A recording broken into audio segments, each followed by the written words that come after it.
Who's there? Nay, answer me. Stand and unfold yourself. Long live the king. Bernardo?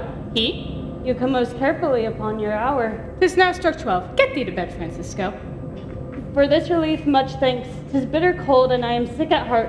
Have you had quiet guard? Not a mouse stirring. Well, good night. If you do meet Horatio and Marcellus, the rivals of my watch, bid them make haste. I think I hear them. Stand ho, who's there? Friends to this ground. And liegemen to the king. Give you good night. Oh, farewell, honest soldier. Who hath relieved you?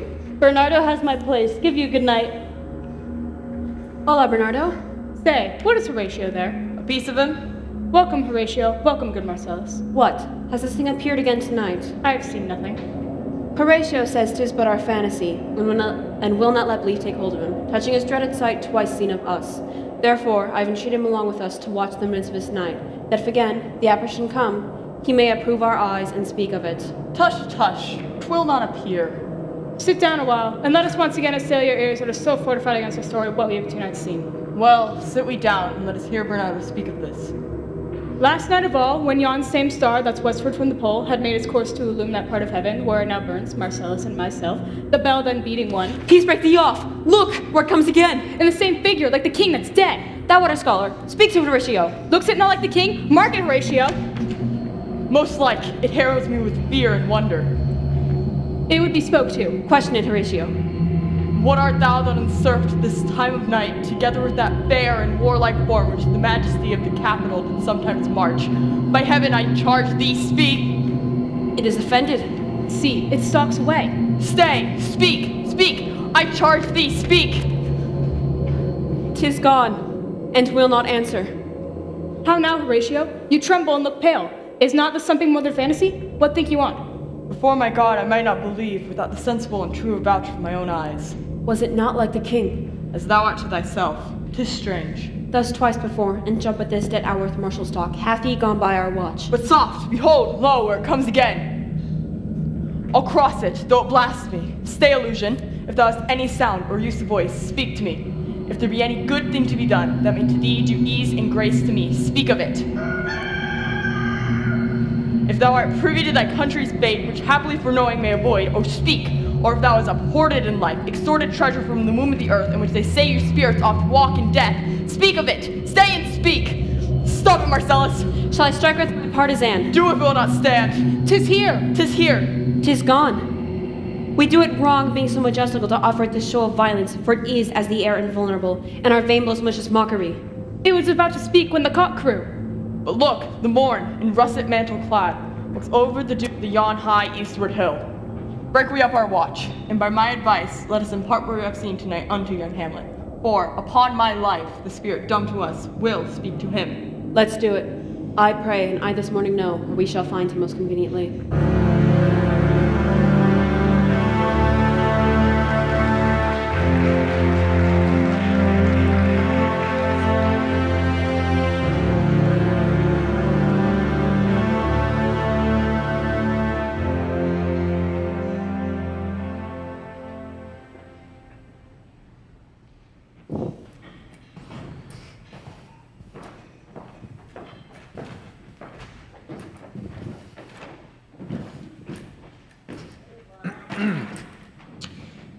Though yet of Hamlet, our dear brother's death, the memory be green, and that it is us befitted to bear our hearts in grief, and our whole kingdom to be contracted in one brow of woe.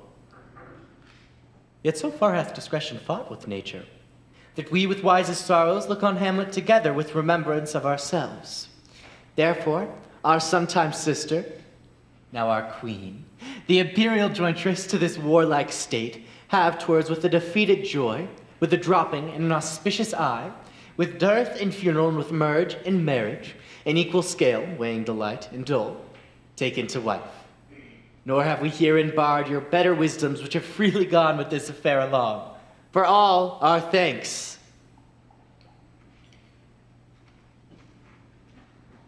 And now, Laertes, what's the news with you? You told us of some suit. What is Laertes?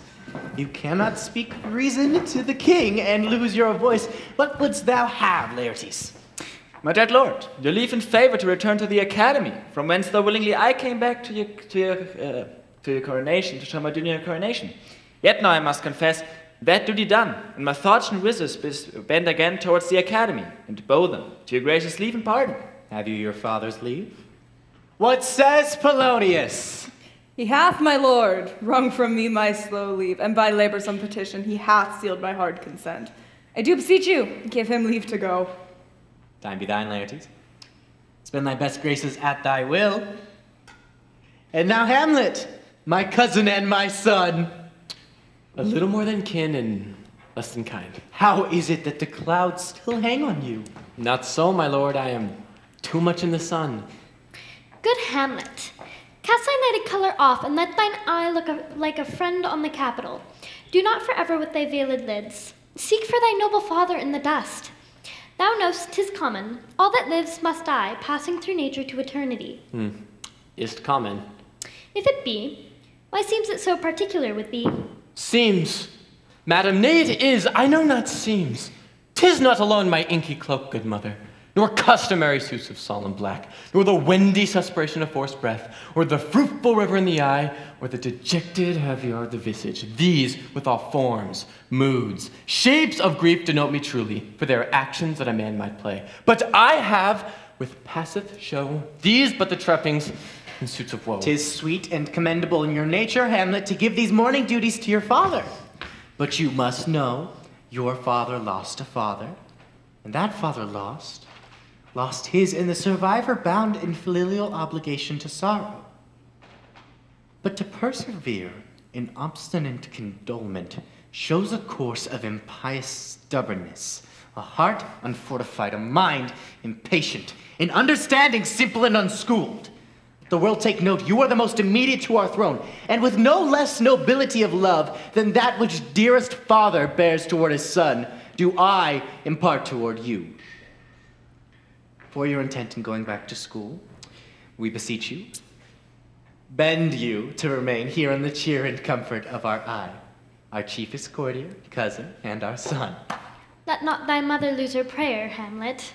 I pray you, stay with us.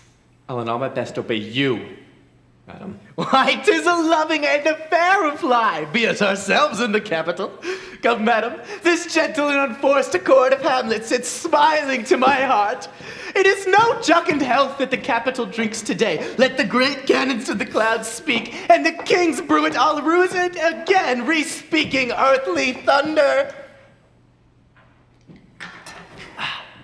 Come away, madam.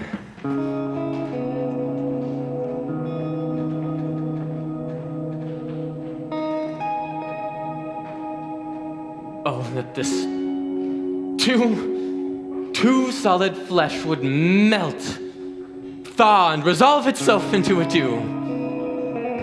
Or that the everlasting had not fixed his cannon against self-slaughter. Oh, God. God! How weary, stale, flat, and improfitable seem to me all the uses of this world. 'Tis an unweeded garden that grows to seed. Things rank and gross in nature possess it merely, that it should come to this. Nay, not so much, not to so excellent a king that was this, Hyperion to a satyr, so loving to my mother that he might not beteem the winds of heaven visit her face too roughly. Heaven and hell, must I remember? Or she would hang on him as if an increase of appetite had grown by what it fed on. Yet, within a month, let me not think on frailty. Thy name is woman.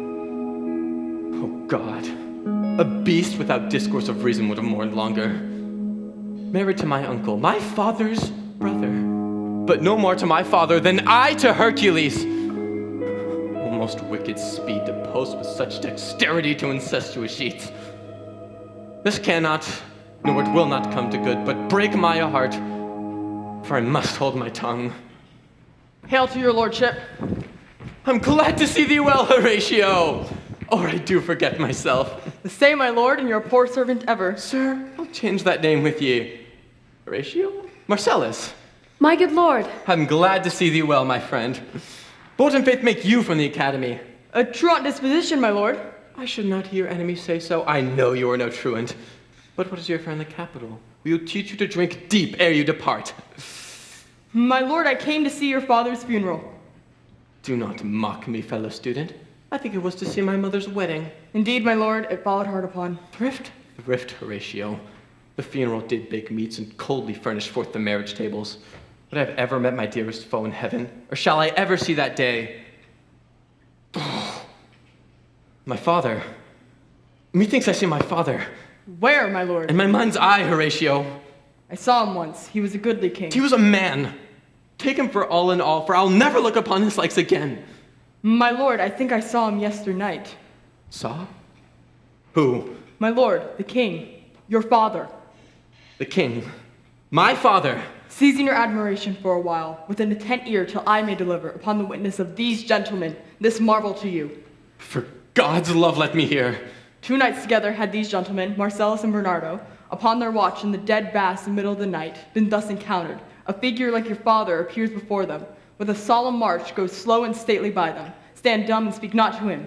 This to me they did impart in dreadful secrecy. And I with them the 3rd night kept the watch, where, as they had delivered, both in time, each word made true and good, the apparition comes. I knew your father, these hands were not more like. Where was this? My lord, upon the border where we watched. Did you not speak to it? My lord, I did, but answer made it none. Yet once methought it did lift its head and address itself to motion, as if it would speak. But even then the morning cock crew loud, and at the sound it shrunk in haste away and vanished from our sight. 'Tis very strange. As I do live, my honored lord, 'tis true, and we did think it writ down in our duty to let you know of it. Indeed. Indeed, sirs, but this troubles me. Hold you the watch tonight? We do, my lord. He was armed, say you? Armed, my lord. From top to toe? My lord, from head to foot. Then you saw not his face. Oh yes, my lord. What? Looked he frowningly? A countenance more in sorrow than in anger. Pale or red? Nay, very pale. And fixed his eyes upon you? Most constantly. I would I had been there. It would have much amazed you. Very like. Very like. Stayed it long? Not when I saw it. Then, if it assume my noble's father's person, I'll speak to it. Upon the border twixt 11 and 12, I'll visit you. Our duty to your honor. As mine to yours. My father's spirit in arms, all is not well. I doubt some foul play. With the night were come, my soul sits still, and foul deeds will rise. The earth overwhelmed them to men's eyes.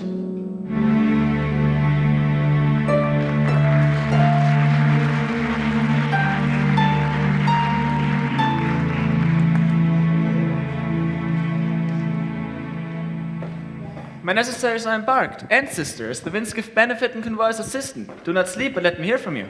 You doubt that? For Hamlet in the trifling of his favor, hold it a fashion in a toy and blood, a violet in the youth of primy nature.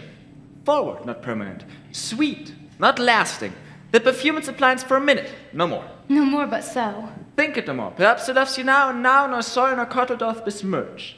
The virtue of his will, but you must fear his greatness, his weight, his will is not his own. For he himself is subject to his birth. He may not as unvalued person do, carve for himself on his choice depends. The safety and health of the whole state feared Ophelia, feared my dear sister, and keep you in the rear of your affection, out of the shot and danger of desire. I shall the effect of your good lesson keep, as watchman to my heart, but good my brother, do not as some ungracious pastors do, tell me the steep and thorny way to heaven, while himself as a puffed and reckless libertine the primrose path of dalliance treads, and recks not his own reed. Oh, fear me not, I stayed too long. But here, our father comes. A double blessings, a double grace, occasion smiles upon a second leave. Yet here, Laertes, aboard for shame! The wind sits in the sails of your ship, and you are stayed for. There, my blessings with thee, but with these few precepts in thy mind.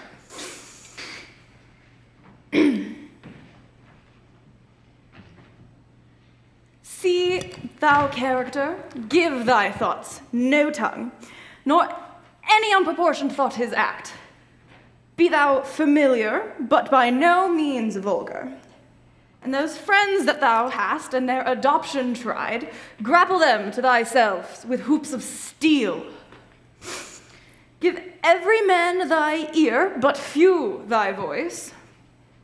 See every man's censure, but reserve thy judgment. Costly thy habit, as thy purse can buy, but not expressed in fancy. Rich, not gaudy, for apparel oft proclaims the man. And they, at the academy, of the best rank and station, are the utmost chief in that. Neither a borrower nor lender be. For lending oft loseth both itself and friend, and borrowing dulls the edge of husbandry. And above all, to thine own self be true, for then thou cannot be false to any man. There, my blessings, season this in thee. Most humbly do I take my leave, my lord. Off you go, your servants tend. Farewell, Ophelia, and remember well what I have said to you. 'Tis in my memory locked, and you yourself shall keep the key of it. Farewell! What is't, Ophelia, hath he said to you? So please you, something touching thy lord Hamlet? Marry, well bethought. 'Tis told to me he hath very oft of late given private time to you and you yourself. Has your audience been most free and bounteous? If so, as so 'tis put on me, and it behooves my daughter and your honor. What is between you? Tell me the truth. He hath of late made many tenders of his affection to me. Tenders? You speak like a green girl, unsifted in such acts. Do you believe these affections, as you call them? My lord, I do not know what to think. Mary, I shall teach you. Think yourself a baby. You do not understand yourself so clearly. You must tender yourself more dearly. Or else, not to crack the whip of the poor phrase, returning it thus, you'll tender me a fool. He hath imported me with love in the most honorable fashion. Fashions, you may call it. Go to. And have given countenance to his speech with almost all the holy vows of heaven. Springes to catch woodcocks. I know that, and I would not in any plain terms have you continue to give your audience nor speak with the Lord Hamlet. My lord, I shall obey.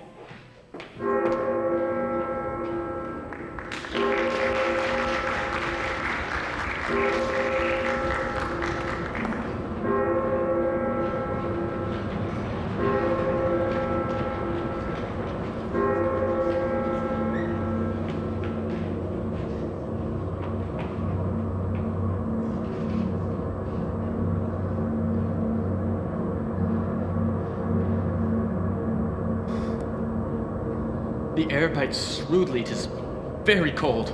It is a nippy and eager air. What hour now? I think it lacks of 12. No, it is struck. Indeed, I heard it not. Then it draws near the season where the spirit held his wont to walk. What does this mean, my lord?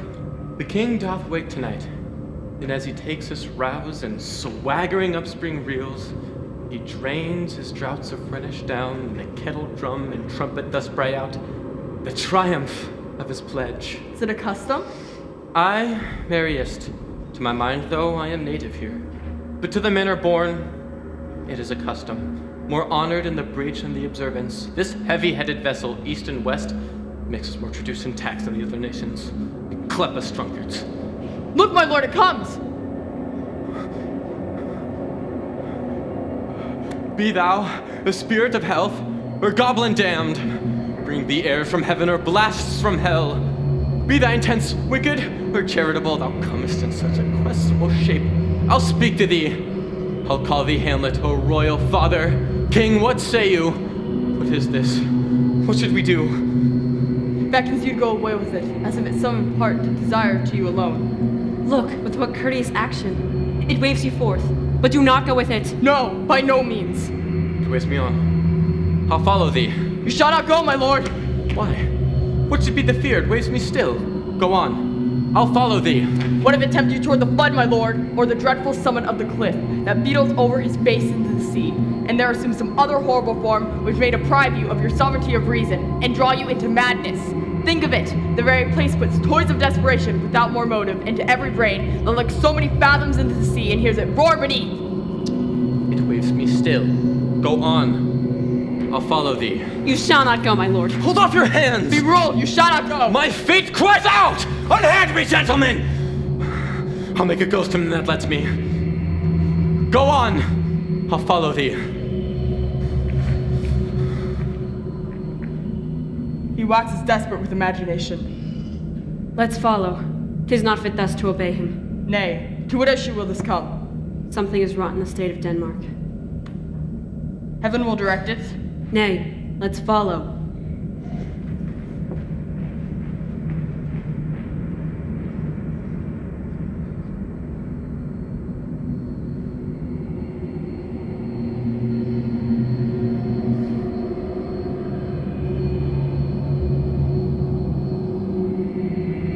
Speak! I'll go no further.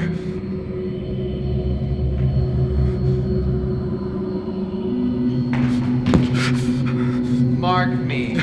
I will. My time is almost come. When I to Sepphoris in tormenting flames must render up myself. Alas, poor ghost. Pity me not, but lend thy most serious hearing. Speak, I am bound to hear. So art thou to revenge when thou shalt hear. What? I am thy father's spirit, doomed for a certain term to walk the night, and for the day confined to fast and fire. So the foul crimes done in my days of nature are burnt and purged away. But that I am forbid to tell the secrets of my prison house, I could a tale unfold whose lightest word would harrow up thy soul, breeze thy young blood. But the eternal blazon must not be to ears of flesh and blood. List, list, oh list, if thou didst ever thy dearest father love. Oh God. Revenge is foul and most unnatural murder.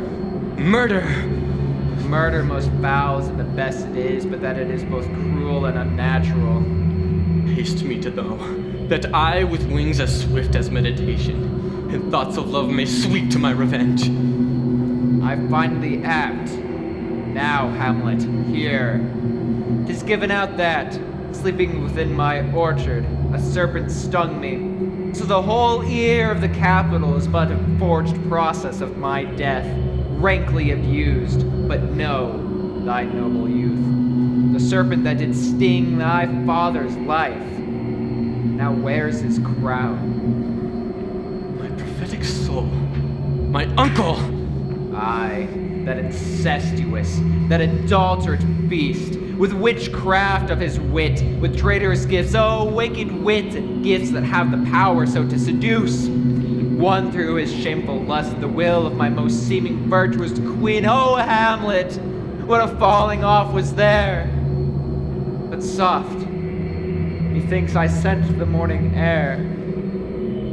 Brief let me be, sleeping within my orchard, my custom always of the afternoon. Upon my secure hour thy uncle stole with cursed juice of heaven in a vial, and in the porches of my ear did pour the leper's distilment, whose effect hath such an enmity with blood of man, that swift as quicksilver it doth beset, and curd like eager droppings into milk, the thin and wholesome blood, so did it mine. Thus was I, sleeping, by a brother's hand, of life, of crown, of queen at once dispatched. Oh horrible, most horrible! If thou hast nature in thee, bear it not. Let not thy mind be corrupt, nor let thy soul contrive against thy mother aught. Leave her to heaven, and leave the thorns in her bosom be to prick and sting her. Fare thee well. Adieu, adieu. Hamlet, remember me. Oh, all you host of heaven. Oh, earth, what else? Shall I couple hell? Fie, hold my heart. Villain. Smiling, damned villain. I meet it as I set my tables down that one may smile. Smile and be a villain. At least it may be so in the capital. My lord! My lord! Lord Hamlet! Heaven secure him! So be it. Hilly-ho-ho, my lord! Hilly-ho-ho, boy. Bert, come. How is my good lord? What news, my lord? Oh, wonderful. Good, my lord, tell it! No, we'll reveal it. Not I, my lord, or heaven. Nor I, my lord. Why? Let heart a man once think it, but you'll be secret. I, by heaven, my lord. Well, There's never a villain dwelling in all of the capital, but he's an errant knave. Gentlemen, as you were scholars, soldiers, and friends, promise me one thing. What is it, my lord? We Never will. make known what you've seen tonight. My lord, we have not. Nay, but swear it. My lord? Upon my sword. My lord, we've sworn already. Indeed. Upon my sword, indeed. Swear. Never make known what you have seen tonight. Swear by my sword. Swear. Gentlemen, lay your hands upon my sword. Never make known what you have heard. Swear by my sword. Oh, day and night, this is wondrous strange. There are more things in heaven and earth than are dreamt up in your philosophy, Horatio. But Lord, have mercy, help us all. Swear by my sword. Swear. Rest, rest, perturbed spirit. Gentlemen, with all my love, I do commend me to you. But still thy fingers on their lips. Let us go in together. I pray that time is not yet out of joint. Oh, cursed spite, that I was ever born to set it right. Nay, let us go in together.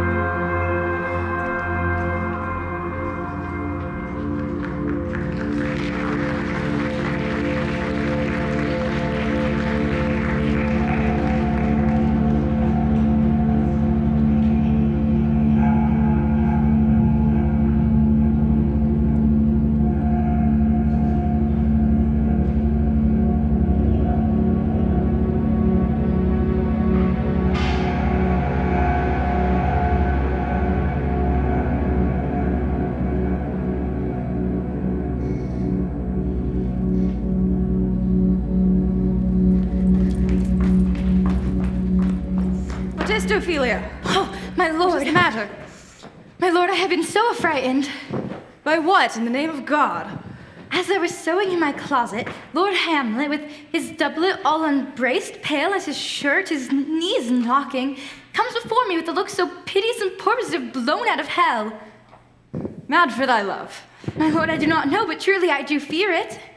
What said he? He grabbed me by the wrist and held me hard. He fell with such a perusal of my face as if he may draw it, and long stayed he so.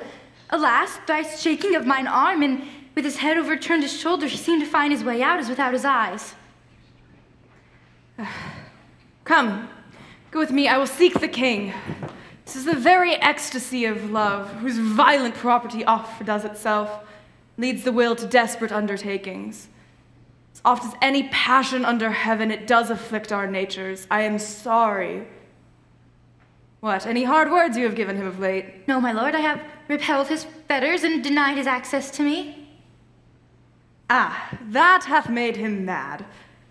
I apologize that without better heed and judgment I had not quoted him sooner. I had feared he'd but trifle, had meant to wreck you. But beshrew my jealousy. Come, go we to the king, this must be known.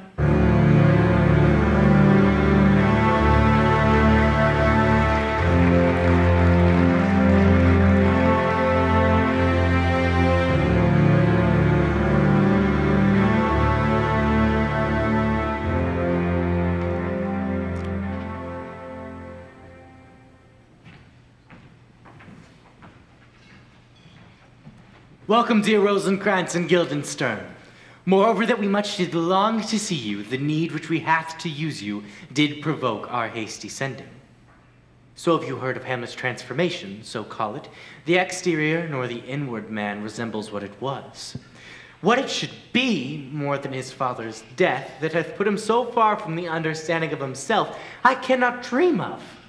I entreat you both, that being of so young of days and brought up with Hamlet, you vouchsafe your rest here in our court some little times, so that by your companies you may draw him on to pleasures, and by your occasion you may glean. Good gentleman, he hath much talked of you, and sure I am 2 men that are not living to whom he more adheres. If it will please you to show us so much goodwill and gentry as to expend your time with us a while, for the supply and profit of our hope, your visitation shall receive such links as fit a king's remembrance. Both your majesties, might by the sovereign power you have in us, put your dread pleasures more into command than into entreaty. But we both obey, and here give ourselves in the full bent, to lay our service freely at your feet, to be commanded. Thank you, dear Rosencrantz and Guildenstern. Thanks, Guildenstern and gentle Rosencrantz. And I beseech you instantly to visit my too much changed son. Heavens make our presence and our practices kind and helpful to him. Aye, amen. The ambassadors, my lord, are joyfully returned. Thou hast been the father of good news. Have I, my lord? I assure you I hold my duty as I hold my soul, both to my God and my gracious king. Or else I do think, or else this brain of mine haunts not the trail of policy so sure, I may have found the very cause of Hamlet's lunacy. Oh, speak of that. That do we long to hear. I have a daughter who in her duty and obedience hath given me this. Now, gather, surmise. To the celestial and my soul's the most beautified Ophelia. Beautified is a vile word, but you shall hear it thus. In her excellent white bosom these... Take this from Hamlet to her. My lady, stay a while, I will be faithful. And doubt the stars are fire. Doubt the sun doth move. Doubt the truth to be a liar, but never doubt I love. Hamlet. This in her duty hath my daughter given me. How hath she received his love? What do you take me for? As of a man most faithful and honorable. I would fain prove so. When I had seen their hot love on the wing, I went round to work, and my young mistress I did bespeak to. She must lock herself from Hamlet's resort.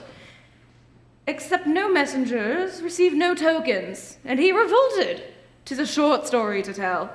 Fell into a sadness, then into a fast, then into a darkness, then into a lightness, and then into the madness that we all now see and mourn for. Do you think 'tis this? It may be, very likely. There would be a time where I would say 'tis so when proven otherwise. Not that I know. Remove this from this, should it be otherwise. How may we try it further? You know, he walks some 4 hours in these halls. So he does indeed. During that time, loose my daughter to him, be you and I behind the arras to mark the occasion. If he should prove love her not, allow me be no assistant to the estate, but leave me farm and carters. We will try it. But look, where sadly the poor wretch comes reading. Away, I bespeak you, both, I shall board him thus.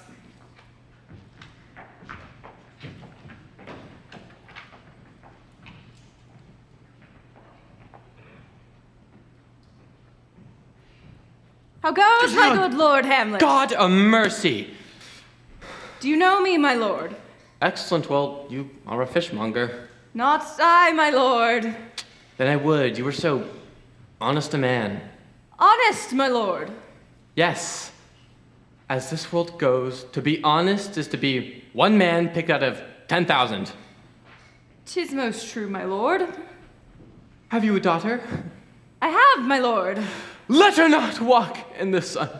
Conception is a blessing, but not as she may conceive it, friend. Look to it.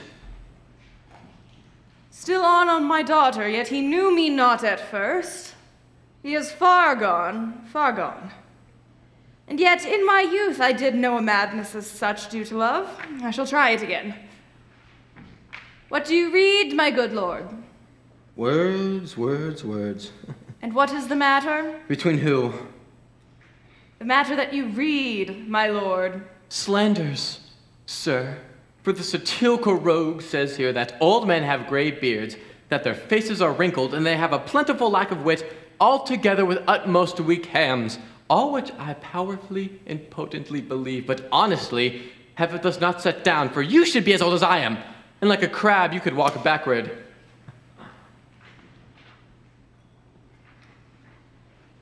'Tis like madness.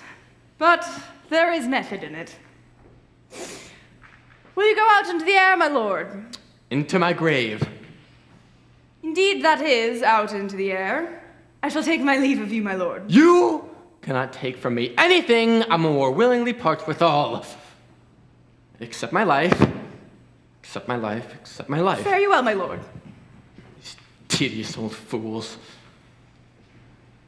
You seek the Lord Hamlet? There he is. God save you, sir.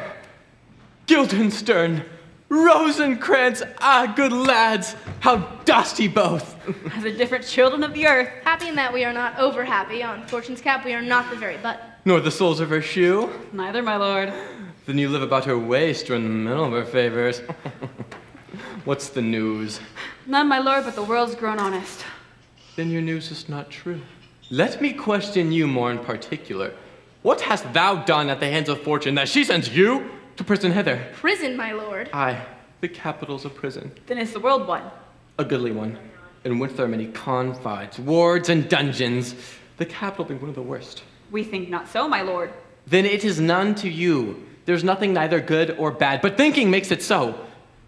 To me it is a prison. Why then, your ambition makes it one too narrow for your mind. Oh, God. I could be bound in a nutshell and count myself a king of infinite space were it not for my bad dreams. Shall we to the court? We will, my lord. There is no such matter. I will not sort you with the rest of my servants. But to speak to you truthfully and honestly like a man, I most dreadfully attended. But in the beaten way of friendship, what makes you to the capital? To visit you, my lord, no other occasion. Were you not sent for? Is it by your own inclining? Is it free visitation? Come. Deal justly with me. Come, nay, speak. What should we say, my lord? Why? Anything but to the purpose you were sent for. There's a kind of confession in your looks, which your modesty I've not craft enough to color. I know the good king and queen have sent you. To what end, my lord? That you must teach me. But let me conjure you by the rights of our fellowship, whether you were sent for or no. We were sent for, my lord. Well, shall your secrecy to the king and queen malt no feather? I have, but, wherefore I know not, lost all my mirth, and forgone all custom of exercise. What a piece of work is man! How noble in youth! How excellent in faculty! Man delights not me, no, nor woman neither. Though by your smiling, you seem to say so. There was no such stuff in my thoughts, my lord.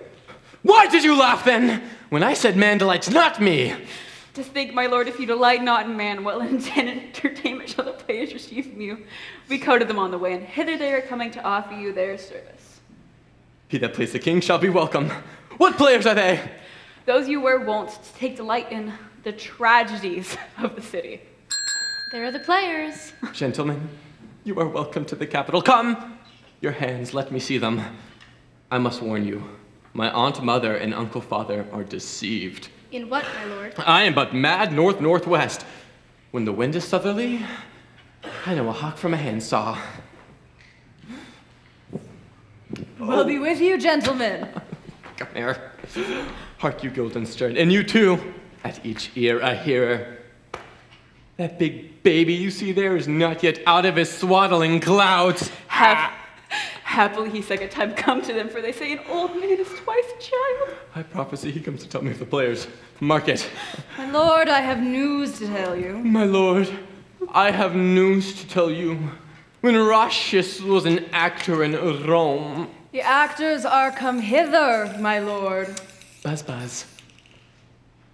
On mine honor, they are the best actors in the world. Tragedy, comedy, history, pastoral. Pastoral, comical, tragical, historical. Comical, tragical, historical, pastoral. Home unlimited, seaman individual. These are the best men. Oh, Jephthah, judge of Israel, what a treasure hadst thou! Jephthah had but one treasure, my lord. One fair daughter, though which he loves passing well. I do have a daughter I love passing well. Nay, that follows not. Oh, the players! Oh, welcome! I am so glad to see thee well. Oh, my old friend. Thou face has valence since I've seen thee last. Come to beard me in the capital. Oh. Do you hear me, Lord? Let these players be well used, well bestowed, for they're the very abstract and chronicle pieces of our time. You better have a bad report than an ill epitaph while you live. I will do so. Make Come, you sirs. ready. My friend, do you think you could play something like the murder of Gonzago tonight? Aye, my lord. And could you study some dozen or 16 lines which I've set down and insert? Could you not? Aye, my lord. Fantastic. Follow the Lord and mock him not. Friends, you are welcome to the capital, but I must wish you good night. Farewell.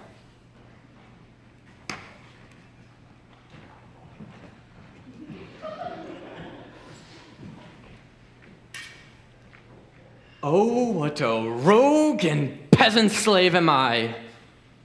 Though murder have no tongue, it will speak miraculous organ! I'll have these players play something like the murder of my father before mine uncle. I'll tend him to the quick. I'll observe his looks. If he but flinch, I'll know my course of action. This play will be the thing where I'll catch the conscience of the king.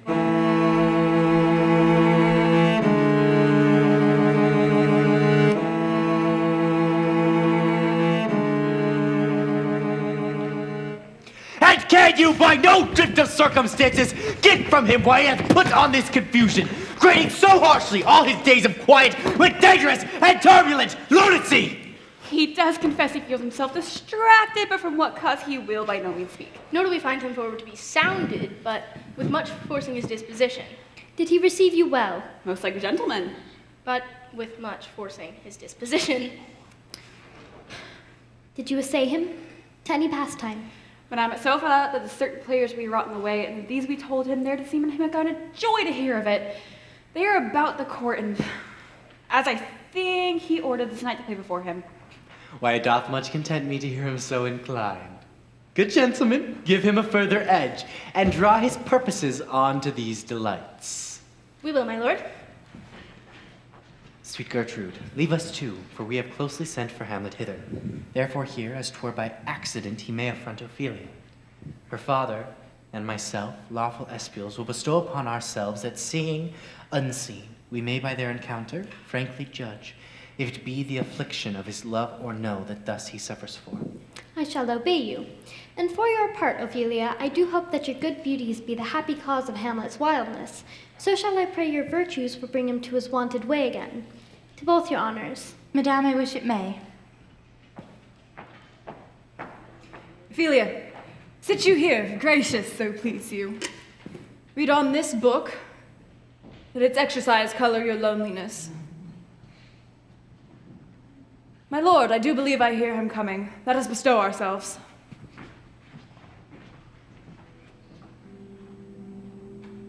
To be or not to be, that is the question. Whether 'tis nobler in the mind to suffer the slings and arrows of outrageous fortune, or to take arms against the sea of troubles, and by opposing end them, to die, to sleep, and to sleep to say we end the heartache and thousand natural shocks that flesh is heir to. 'Tis a consummation devoutly to be wished. To die, to sleep, perchance to dream, aye, there's the rub, that in the sleep of death, what dreams may come when we shuffle off this mortal coil, must give us pause. There's the respect that makes calamity of so long life. For who would bear the whips and scorns of time, the oppressor's wronged and the proud man's contumely, the pangs of despised love and law's delay, the insolence of the office and spurns, that patient merit of when he and unworthy make himself for the bare bodkin. For who would Bartles bear to grunt and sweat under a weary life? To dread of something after death, The undiscovered country from that who's born that no traveler returns puzzles the mind. That we bear the ills we have and fly to new ones we know not of. Thus, conscience does make cowards of us all. The native hue and resolution is sicklied over with the pale cast and overthought, an enterprise of pith and moment, that action loses its name. Soft you now, the fair Ophelia, be all my sins remembered. My lord, I have a box of remembrance of yours I have longed to redeliver. I pray you now receive them. No, not I. I never give you aught. My lord, you know right well you did, and with them words so sweet breath composed. Rich gifts wax poor when givers prove unkind, my lord. Are you honest? My lord? Are you fair? What means your lordship? That if you're honest and fair, your honesty should admit no discourse to your beauty. Do you mean beauty has more commerce than with honesty? Aye, truly. For beauty will sooner transform from what it is bawd than the force of honesty can transform beauty into his likeness. This was once a paradox. I did love you once. Indeed, I believed so. You should not have believed me, for you cannot so inoculate our old stock. We did relish of it. I did love you once. I've been the more deceived. Get thee to a nunnery. I am myself indifferent, honest, and could accuse myself of such things that it would not have been better if my mother had borne me. I'm revengeful, proud, ambitious, with more offenses off my back than thoughts to put them in, time to give them shape, and imagination to set them in. What should such fellows as I do, crawling between heaven and earth? We are errant knaves all. Where is your father? At home, my lord. Let the doors be shut upon him, that he may play the fool nowhere but in his own house. Farewell. Heavenly powers help him. If thou dost marry, I'll give thee a plague for thou dowry. Be as chaste as ice, as pure as snow. Thou shalt never escape calumny. Go, farewell. Or, if thou wilt needs to marry a fool. For wise men know well enough what monsters you'll make of them. To a nunnery, go!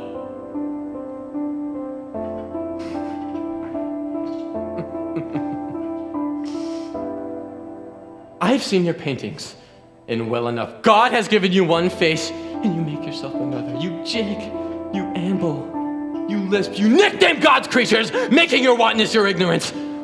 It hath made me mad. I say we will have no more marriages. Those that are married already shall live as they are. The rest shall stay on. Get thee to a nunnery. Go!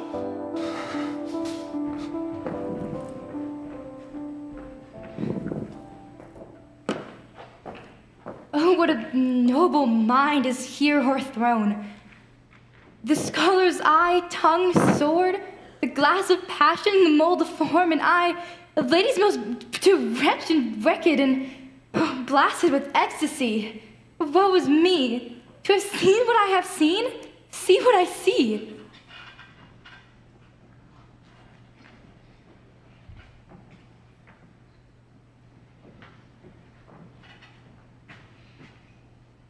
Love!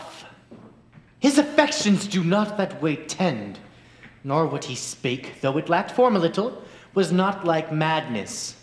There's something in his soul o'er which the melancholy sits on brood, and I do doubt that the hatch and disclose will be in some danger. Therefore, I have in quick determination thus set it forth that he shall with speed to the academy. What think you want? I think it would do well, my lord. Yet I do believe that the origin and commencement of his grief still comes from neglected love. Ophelia, you need not tell us what he said. We heard it all. If it so please you, your majesty, after the play, let his queen mother entreat him. Let him show his grief. To be round with him. If she too deems it necessary, with speed to the academy. or imprison him as you see fit.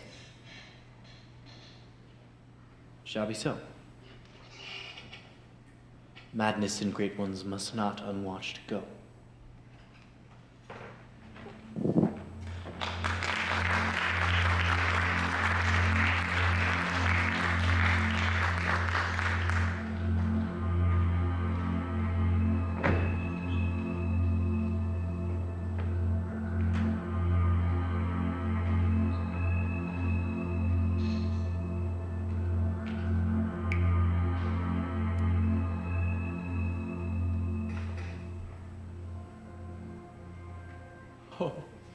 Speak the speech, I pray you, as I pronounced it to you. Trippingly, on the tongue. But if you mouth it, as many of you players do, I would have had as lief the tongue crier spoke my lines. Nor do not saw the air too much with your hand, or the very torrent, tempest, and may I say whirlwind of your passion. You must beget a temperance that gives it smoothness. Oh, it offends me to the core to hear a periwig-padded fellow tear a passion to tatters, to very rags, to split the ears of groundlings, for the most part are capable of nothing but inexplicable noise and dumb shows. I pray you, avoid it. Be not too tame neither. Let your own discretion be your tutor. Suit the action to the word to the action, with this special overstep, not the modesty of nature. For anything so overdone is for the purpose of playing, which was and is first and now the mirror up to nature. Go, make you ready. Ah, good Lord. Will the king hear this piece of work? Indeed, and the queen too, and that presently. Go, make the players have haste. We will, my lord. What ho, Horatio? Here, sweet lord, at your service. Horatio, art at e'er a man as e'er my conversation cope withal. Oh, my dear lord. Nay, do not think I flatter. There is a play tonight before the king. One circumstance of it comes so near the act which I have told thee. When thou seest this act afoot, even the very comment of thy soul, observe mine uncle, be but flinch, we'll know it. His occulted guilt will anneal itself in one speech. Both our judgments will join in a center seeming. Go, make you ready, I must be idle.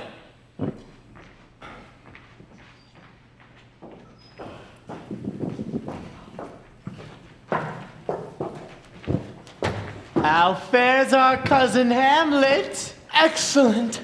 In faith of the chameleon's dish, I eat the air. You cannot feed Captain so.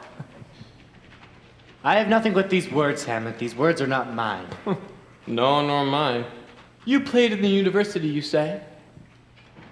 That I did, my lord. Was accounted a good actor. What did you enact? I did enact Julius Caesar. I was killed in the Capitol. Brutus killed me. Oh, what a brute part of him to kill so capital a calf. Bid the players ready? Aye, my lord, they stay upon your patience. Come hither, my dear Hamlet. Sit by me. No. Here's men more attractive. Do you mark that? Lady, shall I lie my head in your lap? I, my lord? I mean my head upon your lap. My lord. Did you think I meant country matters? I think nothing, my lord. 'Tis a fair thought to lie between a maid's legs. What is, my lord? Nothing. Nothing. You are merry, my lord. No, not I. I, my lord. Why, what should a man do but be merry? Or look for you how cheerfully my mother looks when my father died within these 2 hours. Nay, 'tis twice 2 months, my lord. So long, Ben? Nay, then let the devil wear black, for I'll have a suit of sables. Died 2 months ago, not yet forgotten. Then there's hope a great man's memory may outlive his life half a year.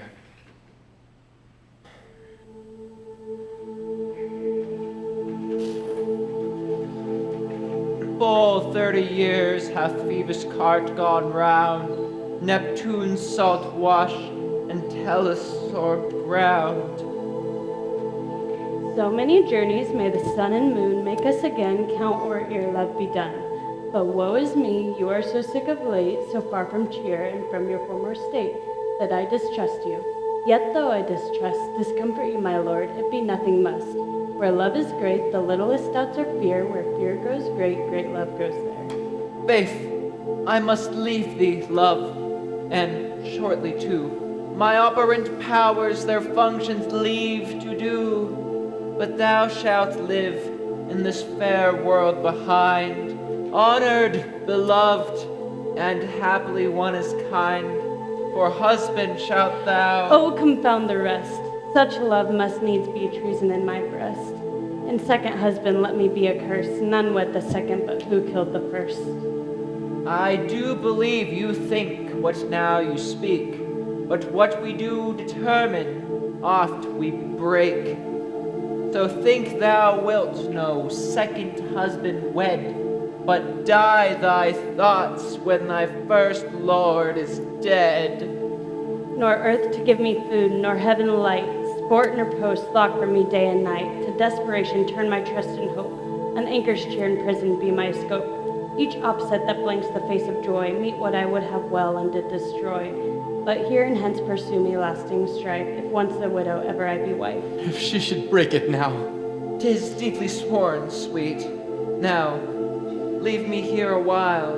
My spirits grow dull, and fain I would beguile the tedious day with sleep. Sleep, rack thy brain, and never comes chance between us twain. Madam, how you like this play? The lady to protest too much, methinks. Oh, but she'll keep her word. What do you call the play? The Mousetrap. Married how tropically. For this play is the image of a murder done in Vienna. Gonzago is the duke's name. His wife? Baptista. You shall see anon. 'Tis a knavish piece of work, when they let our galled jade whence our withers are unwrung. This is Lucianus, nephew to the king. Thoughts black, hands act, drugs fit and time agreeing, Confederate season, else no creature seen. Thou mixed your rank of midnight weeds collected, with Hecate's band thrice blasted, thrice infected. Thy natural magic and dire property, unwholesome life usurp immediately.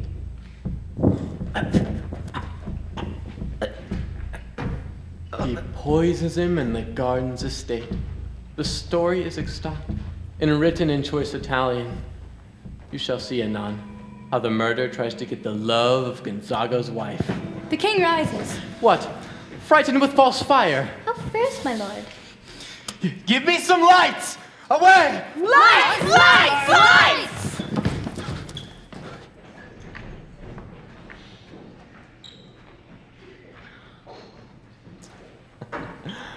Oh, good Horatio.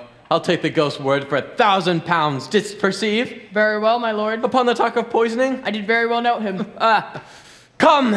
Some music. If he not like the comedy, then he not like it purdy. Come, some music. Good, my lord, vouchsafe me a word with you. Sir, a whole history. The king, sir. Aye, what of him? In his retirement, marvelous distempered. With drink, sir? No, my lord, rather with choler. You should signify this richer to his doctor. For to me to put him into his purgation would plunge him far deeper into choler. Put my discourse into some frame and start not so wildly from my affair. I am tame, sir, pronounce. The queen, your mother, in most great affliction of spirit, hath sent me to you. You're welcome. Nay, good my lord, can't you answer me a wholesome? Sir, I cannot. What, my lord? Make you a wholesome answer. My wit is diseased, and such an answer as I can make, you shall command. But to my mother you say. Then thus she says, your behavior has struck her into amazement and admiration. Oh, wonderful son that can so astonish a mother.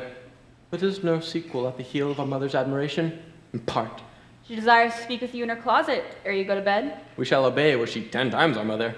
Have any further trade with us? My lord, you once did love me. So I still do by these pickers and stealers.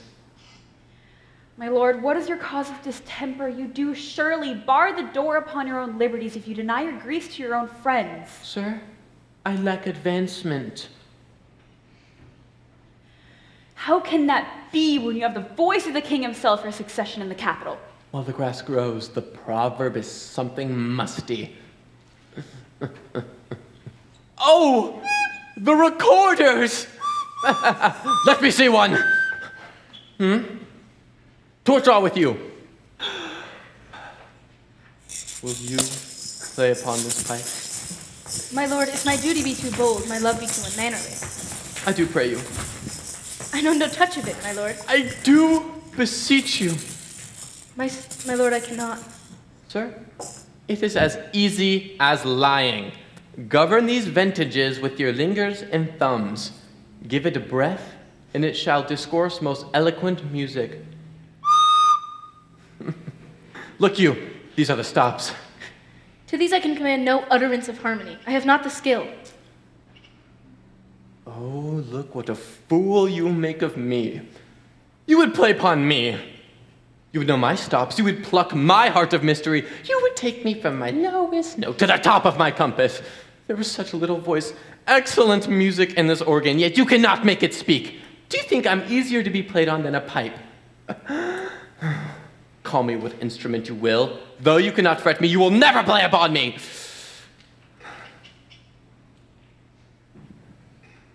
Oh.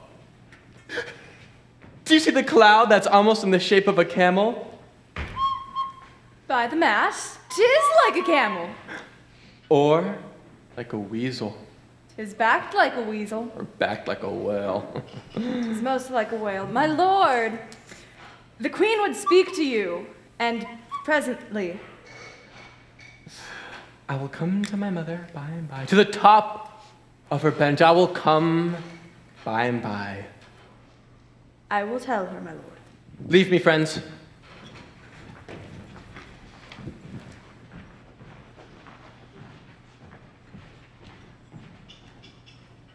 'Tis now the very witching time of night, when churchyards yawn and hell itself breathes out Gdange into this world. Now, to my mother. I will speak daggers to her, but use none. My tongue and soul shall be hypocrites. My words soever she be shent, my soul sits still, never to consent.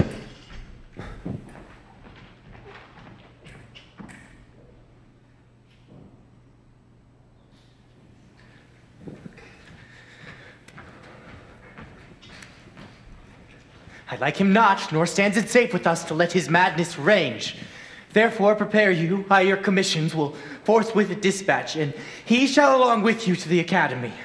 We will ourselves provide most holy and religious fear to keep those many, many bodies safe that Arm live you, and feed upon I pray you, for we will fetters put upon this fear that now runs too freely footed. We will, my lord.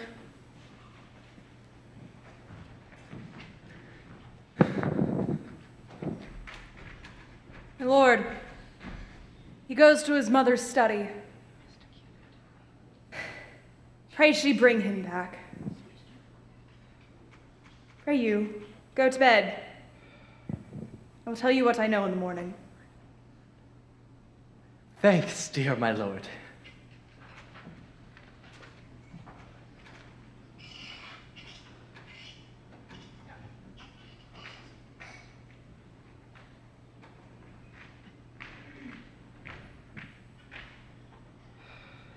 Oh, my offense is rank.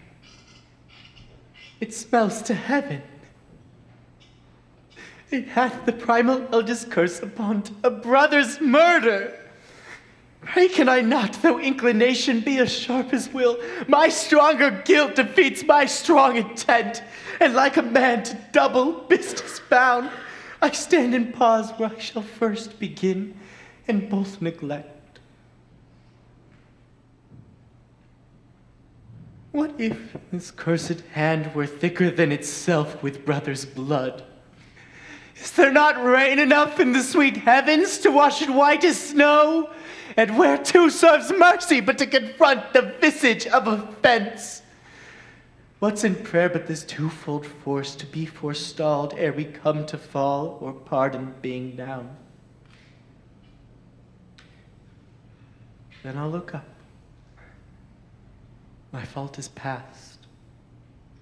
But what form of prayer can serve my turn? Forgive me my foul murder? No, that cannot be, since I am still possessed of those effects for which I did the murder. My crown, mine own ambition, and my queen. May one be pardoned and retain the offense? In the corrupted currents of our world, offense's gilded hand shoves by justice, and oft is seen the wicked prize itself buys out the law. But 'tis not so, love. Bow stubborn knees, and heart with strings of steel be as soft as the sinews of the newborn babe. All may be well.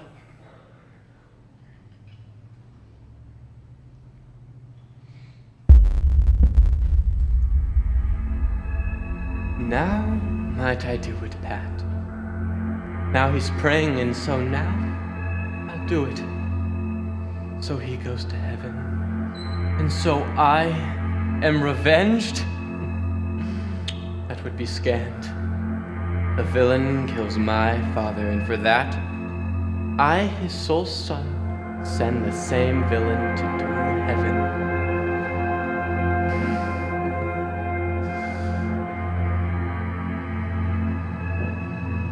Oh, this is higher in salary, not revenge. He took my father grossly, full of bread, as flush as May. His crimes brought a blown, who knows, save heaven? 'Tis heavy with him. But I am seasoned and ready to purge him in the passage of his soul when he is most seasoned and ready for it. No! Upsword, now thou a more horrid hent, when he is drunk, asleep, in rage, in the incestuous pleasure of his bed, at gaming, swearing, or any other act that has no relish of salvation in't, that his heels may kick up at heaven and his soul be as damned and black as hell. My mother stays physic to prolong thy sickly days.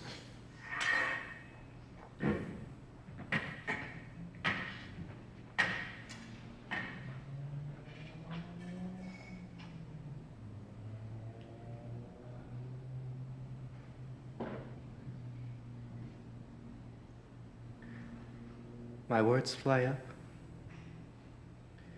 my thoughts below.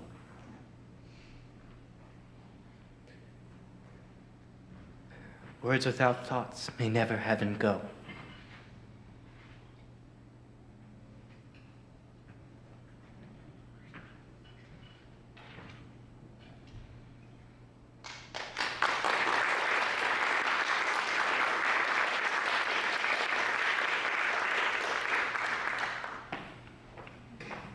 He will come straight here, my lady.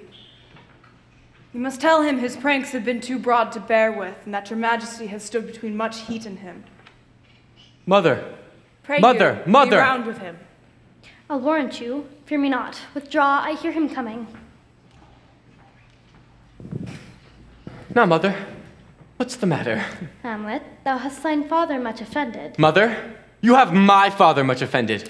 Come, come, you answer with an idle tongue. Go, go, you question with a wicked tongue. Why, how now, Hamlet? Why?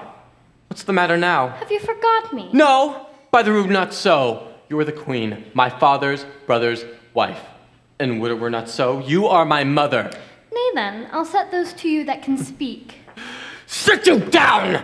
You shall not budge till I set up a glass where you'll see the inmost part of you. What wilt thou do? Thou wilt not murder me. Help! Help! Help! What? Help! Help! Oh, now a rat. Dead for a ducat. Dead! Ah! I am slain! Oh me, what hast thou done? Hey, I know not. Is it the king? What a rash and bloody deed this is! Rash and bloody deed, almost as bad as good mother kill a king and marry with his brother. As kill a king! Aye, lady, 'twas my word. What have I done that thou darest wag thy tongue and noise so rude against me? Thou wretched, rash, intruding fool. Farewell! Such an act that blurs grace and modesty, calls virtue a hypocrite, takes the rose off the fair forehead of an innocent love, and sets a blister there. I mean, what act that roars so loud and thunders in the index? Look you here upon this picture, a counterfeit presentment of two brothers. This here was your husband. This that follows here is your husband, like a mildewed ear blasting his wholesome brother. Have you eyes? Oh, speak to me no more. Thou turn'st mine eyes in my very soul, and there I see such black and grained spots as will not leave their taint. A murderer, a villain, a cutpurse of the empire. That from a shelf he stole a precious diadem and put it in his pocket. Speak to me no more. These words, like daggers, entering in mine ears, and there... I cannot. A king of shreds and patches. No more. Hover me over you with their wings, O heavenly guard. What would your gracious figure? Alas, he's mad. Thou dost come to tardy your son, lapsed in time and passion. Let us go by the dread acting of your command. Jose! Remember, this visitation is to sharpen thine almost blunted purpose. Now look, amazement on thy mother sits. Step between her and her fighting soul. Hamlet, speak to her. How is it with you, lady? Alas, how is 't with you, that you dare bend your eye on vacancy, and then since incorporeal air do hold discourse? Whereon do you look? On him, look you how pale he glares. His cause informed, conjoined, like preaching to stones to make them capable. Do not look upon me. To whom do you speak this? Do you see nothing there? Nothing at all, yet all is that I see. Nor do you nothing here? Nothing but ourselves. Look you, how it steals away, my father in his habit as he lived. Even now, out at the portal. This, the very coinage of your brain, this bodiless creation, ecstasy, is very cunning in. Ecstasy. My pulse as yours doth temperately keep time and make us healthful music. It is not madness I have uttered, but bring me to the test. And I, the madder, will reword madness that would gamble from. For the love of grace, mother, let not the mattering unction to your soul, for it is not your trespassing, but my madness that speaks. Confess yourself to heaven. Repent what is past, and do not spread compost on the weeds to make them rancor. Oh, Hamlet, thou hast cleft my heart in twain. Then throw away the worser part of it and live with the purer half. If thou desirest to be blessed, I'll blessing beg of you. For this same Lord, heaven hath pleased it to punish me with him, and him with me. I will be their scourge and minister. I will bestow him, and answer well to the death I give him. So, mother, good night. I must be cruel only to be kind, for bad begins and worse remains. What shall I do? Not this. By no means, not this. But let the booking tempt you to him. Make you ravel all of this matter out. That I essentially am not in madness, but mad in craft. For who but a queen? Fair, sober, wise, that from a paddock, from a bat, a gib, from such dear concernings hide. Be thou assured, if words be made of breath, and breath of life, I have no life to breathe what thou hast said to me. I must to the academy, you know that. Alack, I had forgot. 'Tis so concluded on. Letter sealed, and my 2 schoolfellows, whom I will trust with adders fanged, bear the mandate. Sweep and marshal me to knavery. I'll lug the guts into the neighbor room. I'll set the man packing. Now, I know this counselor's now most still, most secret, and most grave, but he was a prating, airish knave. To withdraw toward an end with you.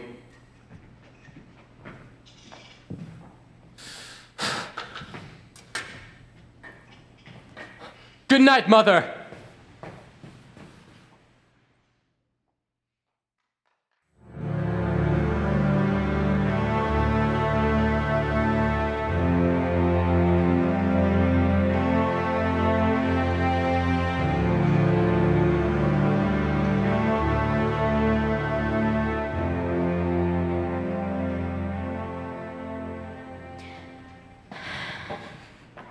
There's matter in these sighs, these profound heaves.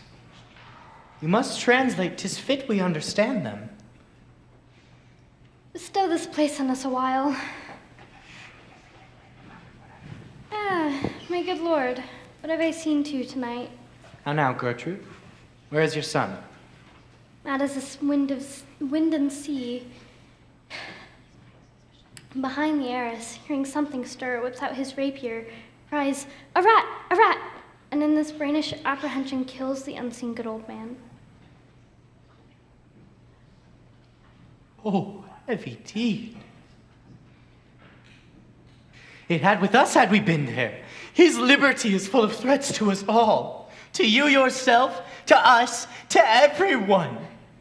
How shall this bloody deed be answered?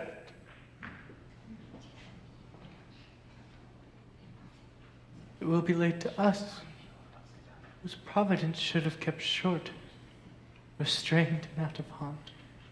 But so is our love that we would not know what was most fit. Where is he gone?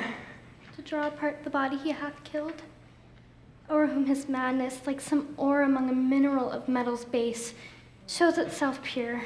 He weeps for what is done. Gertrude, no sooner shall the mountains touch the sun before we will ship him hence. And this vile deed that he has done, we must, with all of our majesty and skill, both countenance and excuse. Ho, Guildenstern!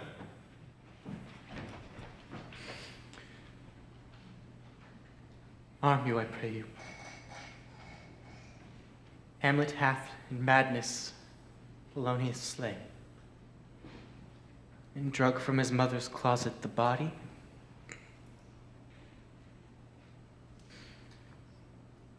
Bind the body, bring Hamlet to the chapel. Pray you, haste. Come away, Gertrude. We will call up our wisest friends and tell them both what we intend to do and what has been untimely done. Oh, come away. My soul is full of discord and dismay.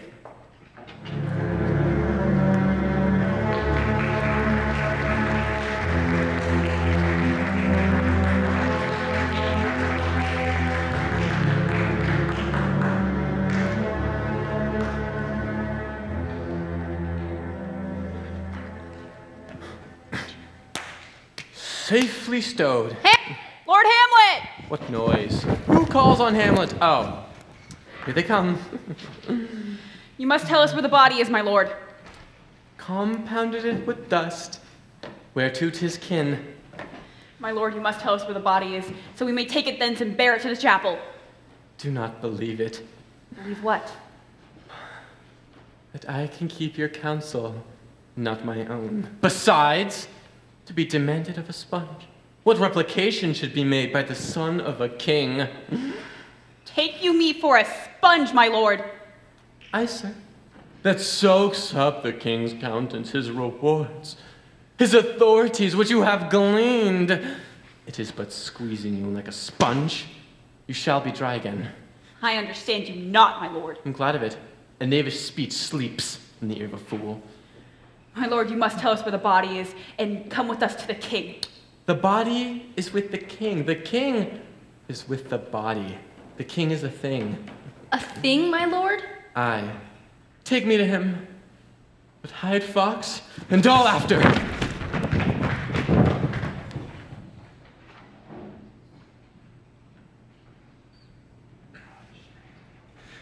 I have sent to seek him and to find the body. How dangerous is it that this man goes loose? And should we not put the strong law on him? He is loved of the distracted multitude who like not in their judgment, but in their eyes. And where 'tis so, the offender's scourge is weighed, but never the offense. To bear all smooth and even, the sudden sending him away must seem deliberate pause. Diseases grown out of desperate appliances are relieved. Not at all.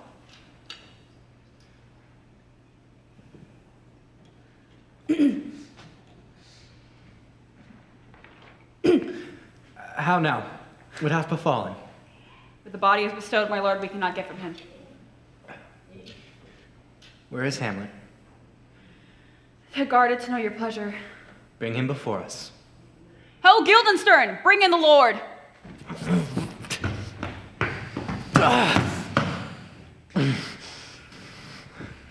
Where is Polonius? At supper. At supper. Where? Not where he eats, but where he is eaten. A certain convocation of political worms are eaten at him. Alas, alas. A king hath eat of the worm that hath eat of the fish, and eat of the fish that hath eat of this worm. What dost you mean by this? Nothing but to show you how a king may progress through the guts of a beggar. Where is Polonius?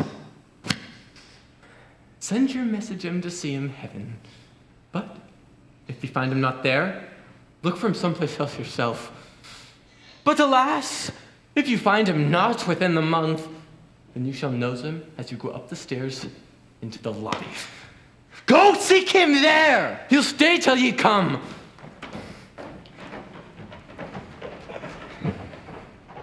Hamlet, this deed for which thou hast done, for thine especial safety, which we all cherish as we deeply grieve, must send thee away with fiery quickness. The bark is ready and the winded help. The associates tend, and everything is bent for the academy. The academy? Aye, Hamlet. Good. So is as of thou new start purposes. I see a cherub that sees them. But, dear mother, to the academy I go. Thy loving father, Hamlet! Loving father. Father and wife is man and woman. Man and woman is one flesh. So, mother, the academy I go. Follow him at foot! Tempt him with speed abroad! Delay it not! I'll have him shipped hence tonight! To those at the academy, if my love holds at aught, which my great power may thereof give thee sense, do not coldly set aside the sovereign process of those letters congruing to that effect of the present death of Hamlet. Do it, for like the hectic in my blood he rages. Until it is done, I have mayhaps my joys were ne'er begun.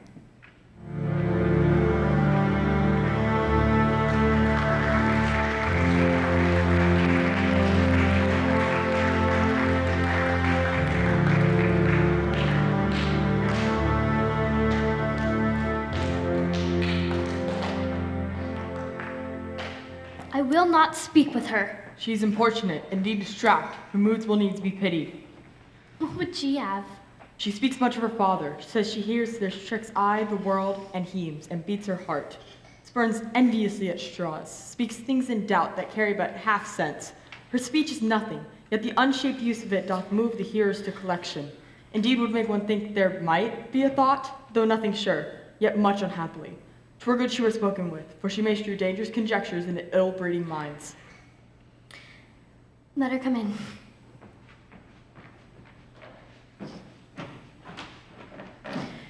To my sick soul, as sin's true nature is, each toy seems prologue to some great amiss.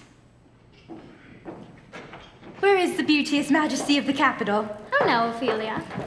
How should I your true love know from another by his cockle-headed staff and his sandal shoon? Alas, sweet lady, what imports this? Say you, nay, pray you mark. He is dead and gone, lady, he is dead and gone. At his head a grass-green turf, at his heels a stone. Nay, but Ophelia. Larded with sweet flowers which bewept the grave did go, with true love showers. Alas, look here, my lord. How now, sweet lady? They say the owl was a baker's daughter, my lord. We know what we are, but not what we may be, and God be with you. Conceit upon her father. Tomorrow is St. Valentine's, and I, in the morning betine, a maid at your window to be your Valentine. How long hath she been thus? Come, my coach. Good night, sweet ladies. Good night. Follow her close. Gertrude, this is the poison of deep grief. It springs all from her father's death. Gertrude, when sorrow comes, they come not in single spies, but in battalions. First her father slain, next your son gone, and he the most violent author of his just removal. Last, as containing as all of these, her brother has in secret come from the academy.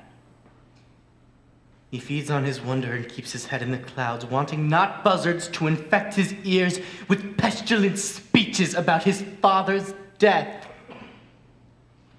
Poor Ophelia, divided from herself in her better judgment. Oh, Gertrude, this, like a murdering piece, in many places gives me superfluous death. Alack, what noise is this? Let them guard the doors. What news? Save yourself, my lord. The ocean overbearing of his list eats not the flash of the more impetuous hastening young Laertes on a riotous head. He overbears your officers. The doors are broke!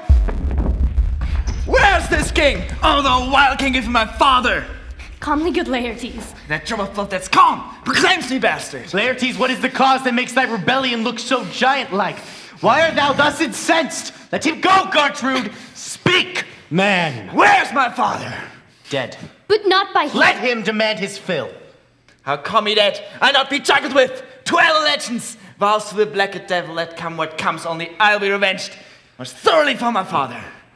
Laertes, if you desire to know the certainty of your father's death, is writ in your revenge that you will both know friend and enemy, winner and loser. None but his enemies. Will you know them then? To his good friends thus, wide open my arms. Why, now you speak like a good child and a true gentleman, that I am guiltless of your father's death, and am most sensible in grief for it, made pierce to your judgment as day doth pierce to your eye. How now, what noise is that?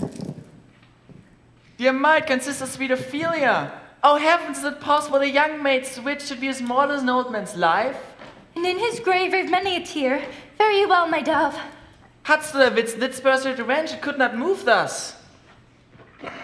There's rosemary, that's for remembrance. Pray, love, remember. There's daisies, that's for thought. A document in madness, thought and remembrance fitted. There's columbine and rue. Oh, you must wear rue with a difference. There's violets.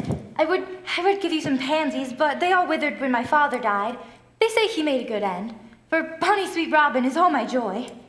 Thought and affliction, passion held its substance to favor of prettiness. And will he not come again? And will he not come again? No, no, to thy deathbed he shall never come again. Do you see this? Oh God! Laertes, I must commune with your grief, or you deny me right. Make choice of whom your wisest friends. They will judge twixt us. And if they find by direct or collateral hand us to be touched, we will our kingdom, our crown, our life, and all that we can to you in satisfaction. But if not, be you content to lend your patience with us, for we will work jointly with your soul till its due content. Let this be so. His means of death's obscure funeral. No trophy sword nor hatchman over his bones. No noble right, no form ostentation. Cry to be heard stir from heaven to earth, that I must call it in question. Where the offense is, let the great axe fall. Come, Laertes.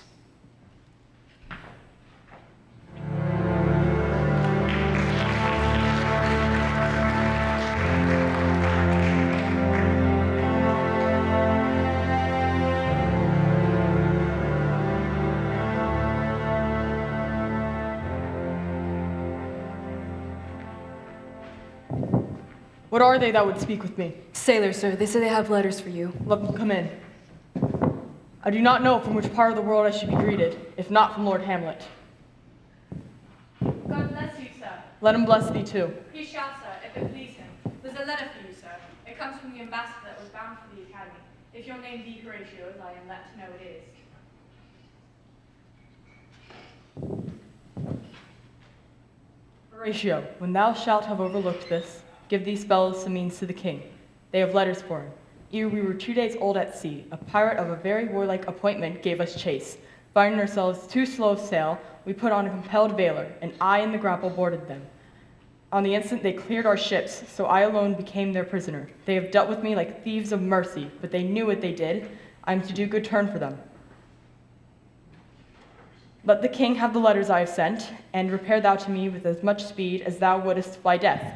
I have words to speak in thine ear that will make thee dumb, yet are much too light for the bore of the matter. These good fellows will bring thee where I am. Rosencrantz and Guildenstern hold their course for the school. Of them I have much to tell thee. Farewell. He that thou knowest thine, Hamlet. Come, I will make you way for these your letters, and dot the speedier, that you may direct me to him from whom you brought them.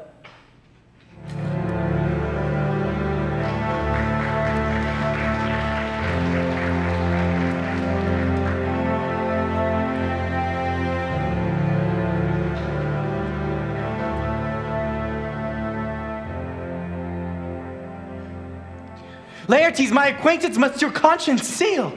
You must put me in your heart for friend. So have you heard with a knowing ear that he who had slain your father pursued my life. It well appears, but tell me why you proceeded not against Hamlet. It's by your safety, wisdom, all things else, you mainly were stirred up. Oh, for 2 special reasons, which to you may seem unsinered, but yet to me they are strong. The queen, his mother, lives almost by his looks. And for myself, my virtue or my plague. Just as the star cannot but leave its sphere, I cannot but buy her. The other reason why to a public count I may not go is that great love which the general people bear him. So have I, a noble father lost, a sister driven to the desperate terms, whose worth of prizes may go back again. So challenge on mount of all the age, for perfection, but my revenge will come. Waste not your sleeps on that. You must not think that we are made of things so flat and dull that we would let our beards be shook with danger and think it pastime. I loved your father, and we love ourselves, and that, I hope, should teach you to imagine. How now, what hath befallen? Letters, my lord, from Hamlet. This to your majesty and this to the queen. From Hamlet, who brought them? Sailors, sir, they say, I saw them not. They were given me by Claudio. He received them of him that brought them. Laertes, you shall hear them. Leave us.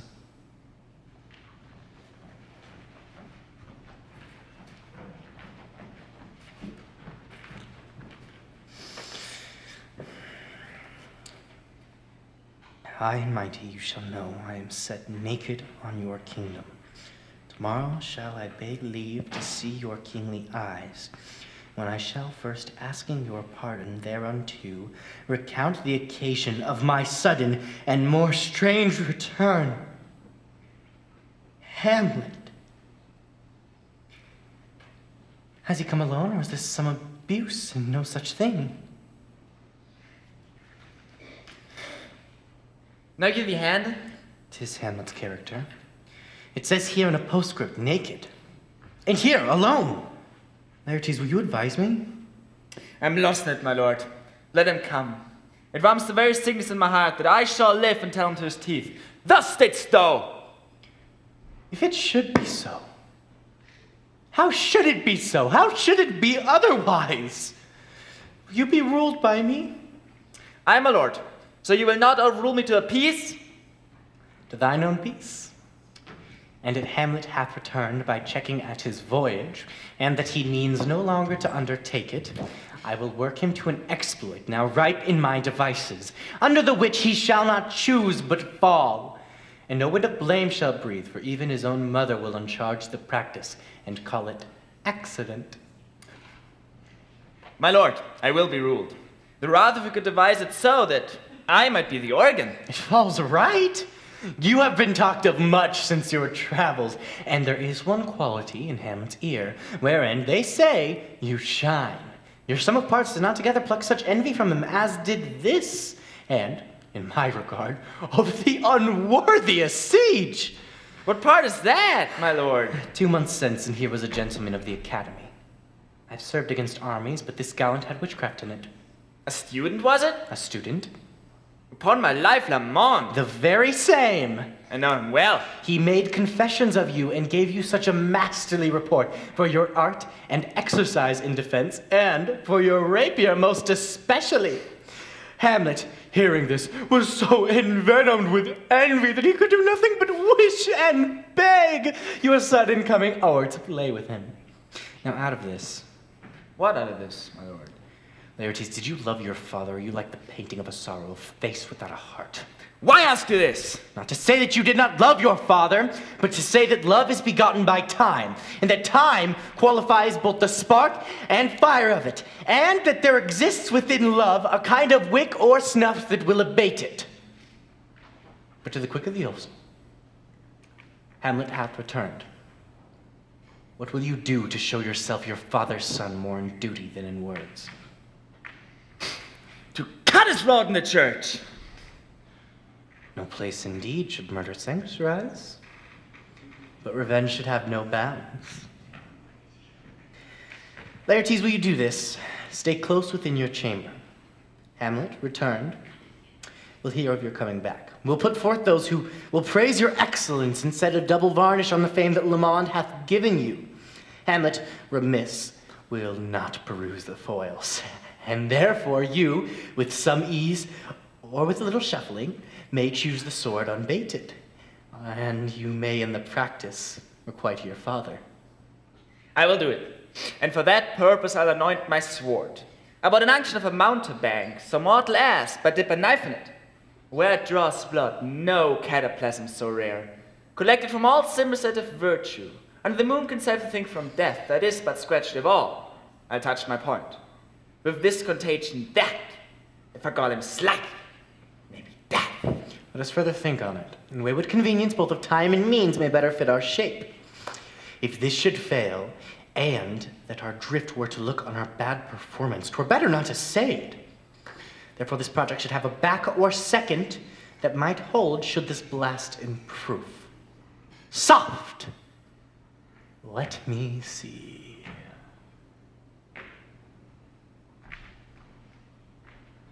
We'll put a wager on your cunnings. I hat when in your motion you are hot and dry, and more violent to that end.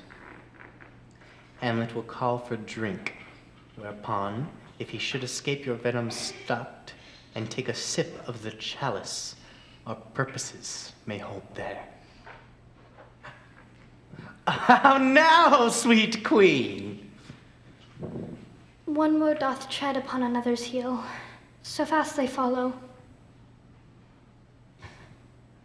Your sister's drowned, Laertes. Drowned?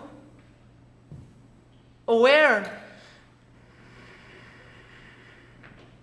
There's a willow grows aslant a brook that shows his hoar leaves in the glassy stream. There with fantastic garlands did ye come, of crowflowers, nettles, daisies, and long purples, that liberal shepherds give a grosser name. But our cold maids do dead men's fingers call them. There on the pendant bows are coronet weeds, clambering to hang an envious silver broke. When down her weedy trophies and herself fell into the weeping brook. Her clothes spread wide and mermaid-like, while they bore her up, which times she chanted snatches of old tunes, as one incapable of her own distress, or like a creature native and endued unto the element. But long it could not be till that her garments, heavy with their drink, pulled the poor wretch from her melodious lay to muddy death. Alas, then she is drowned? Drowned. Drowned. Too much of water hast thou, poor Ophelia. And therefore I forbid my tears. But yet it is our trick, nature a custom holds. Let shame say what it will, when these are gone, the woman will be out. Adieu, my lord, I've a speech of fire that fain will blaze, but that this folly doubts it! Come, Gertrude. How much I had to do to calm his rage. Oh, I feared it might start again. Come, let's follow.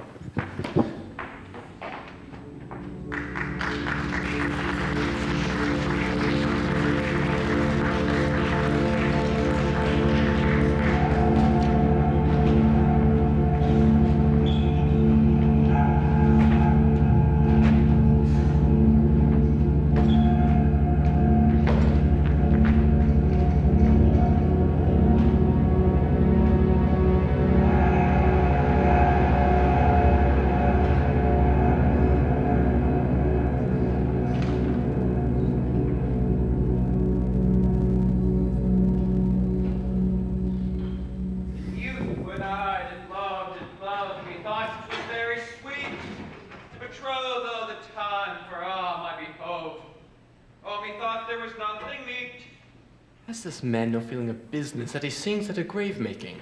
Custom hath made it in him a property of easiness. 'Tis e'en so. The handle little employment hath the daintier sense. But age with his stealing steps hath clawed me in his clutch, and hath shipped me into the land as if I had never been such. Fiscal had a tongue in it and can sing once. Oh, how the knave jowled it to the ground like a Cain's jawbone that did the first murder. Might this be the pate of a politician, which this fool now overthrows, might it not? It might, my lord. Or of a courtier which could say, "Good morrow, my sweet lord. How dost thou, my lord?"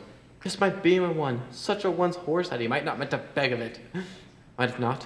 Aye, my lord. Now my lady Worms is chapless and knocked about the spazzard with the sexton's spade. Here's fine revolution when we used to think on't.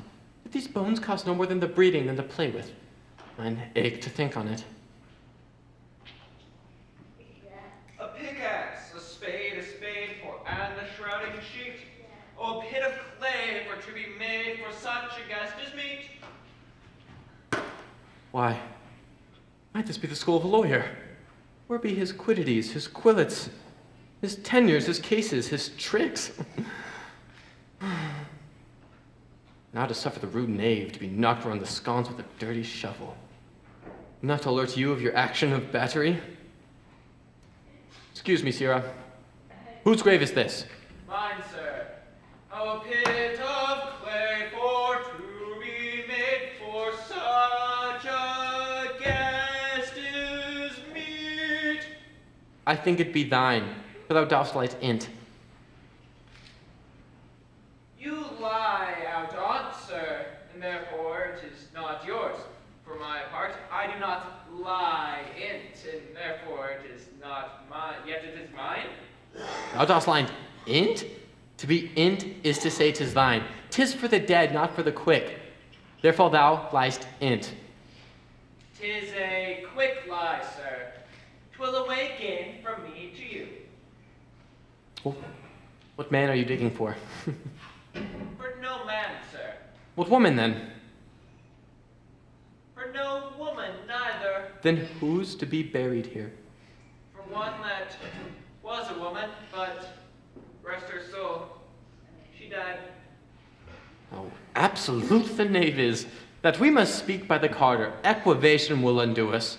Horatio, by these 3 years I've taken note of it. The age is grown so that the toe of a peasant comes so near the heel of a courtier. He gaffs his kibe. How long hast thou been a gravemaker? Of all the days in the year, I came to it that day our last king, Hamlet, overcame this doomsday. Huh. How long is that since? Cannot you tell? Any fool can tell. 'Twas the very day young Hamlet was born. He that is mad and sent into the academy. Why? There the men are as mad as he. There he shall recover his wits. Why was he mad? Very strangely, they say. How strangely? Faith, in losing his wits. It's an even ground. How long will a man lie in the earth ere he rot? If he be not rotten before he die, he'll last you some 8 or 9 years. Look, here is a skull now. This skull hath lain in the earth 23 years. Whose is it? A mad fellow's it was. Whose do you think? Nay, I know not. A curse be upon him. He poured a flagon of Rhenish on me once. This very skull is York's skull. That? King's jester. No. Let me see. Oh. Alas, poor Yorick. I knew him once, Horatio. A man of infinite jest, of most excellent fancy. He hath borne me on his back 1,000 times, and yet, how abhorred it is in my imagination that here hung those lips I kissed I know not how oft. Not one to mock your own grinning. I pray thee, Horatio, tell me one thing. What's that, my lord? Dost thou think Alexander overlooked this fashion in the earth? E'en so. And smelt so? E'en so, my lord. What bases may we return to, Horatio? But soft, but soft. Aside! Here comes the king.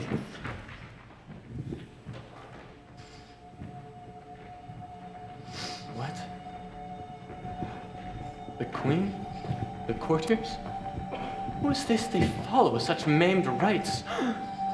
This doth betoken the corpse, with desperate hand take its own life. Was this some estate? Couch we while. Mark. What ceremony else? That is a very noble youth. Laertes. Mark. What ceremony else? Her funeral has been far enlarged as we have warranty. Her death was doubtful, and with the great command of sway the order. She should in the ground unsanctified have been lodged till the last trumpet. For charitable prayers, shods, flints, and pebbles should be thrown upon her. And here she is. Allow the virgin crown, the maiden garland, and the bringing home of bell and burial. Must there no more be done? No more be done. We should profane the service of the dead, and sing a requiem and such rest to her, for 2 peace-parted souls. Lay her in the earth, and from her fair and unpolluted flesh may violets spring. I tell thee, childish priest, a ministering angel shall my sister be, when thou least holy. What? The fair Ophelia?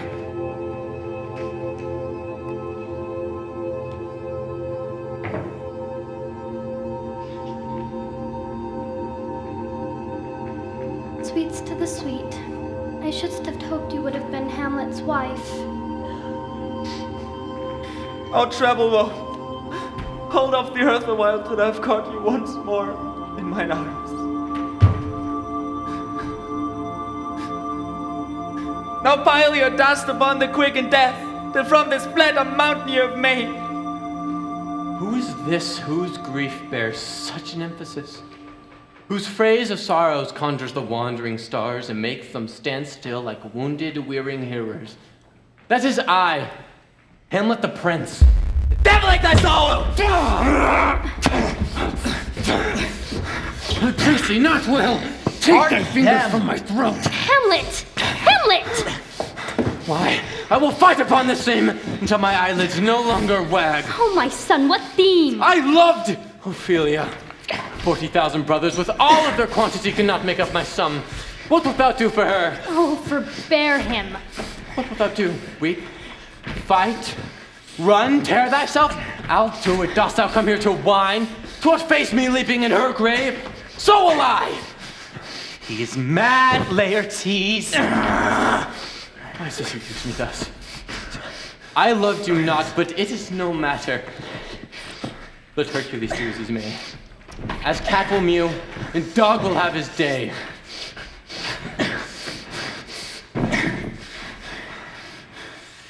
Follow him at close, I pray you. Strengthen your patience till our last night's speech. We'll put this matter to the present push.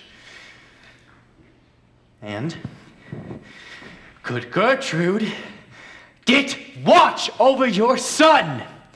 This grave shall have a living monument. An hour of peace shall we see. Until then, in patience, our proceedings be.